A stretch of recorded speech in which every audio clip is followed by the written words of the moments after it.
হর হর মহাদেব, সকলকে নমস্কার। সকলে কেমন আছেন? আশা করি সকলে ভালোই আছেন। আমার শরীরটা অনেকটাই খারাপ, ওর জন্য আমি ঠিকঠাক ভিডিও করতে পারছি না, ঠিকঠাক এডিট করে তোমাদের সামনে পোস্ট করতেও পারছি না। তোমরা হয়তো আমার গলার ভয়েস শুনলে বুঝতে পারবে।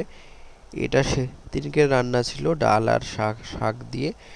ডাল, শাক আর আলু দিয়ে মোটামুটি এখানে রান্না হয়, কিন্তু সেদিন আমি ডাল, এই শাক আর মাছের মাথাও ছিল, তবে সম্পূর্ণ ভিডিওটা এখানে নেই, যেটুকু ছিল সেটুকুই তো তোমাদের সাথে শেয়ার করছি।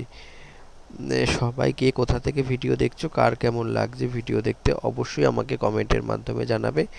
তোমাদের কমেন্টগুলো পড়েই কিন্তু আমার ভিডিও করতে আরও বেশি বেশি ভালো লাগে, খুব ভালো আমি উৎসাহ পাই। তো তোমাদের কমেন্টগুলো দেখতে, তোমরা কমেন্ট করবে আর অবশ্যই জানাবে ভালো মন্দ কোনো অসুবিধা বা কিছু চেঞ্জ করার দরকার আছে কিনা।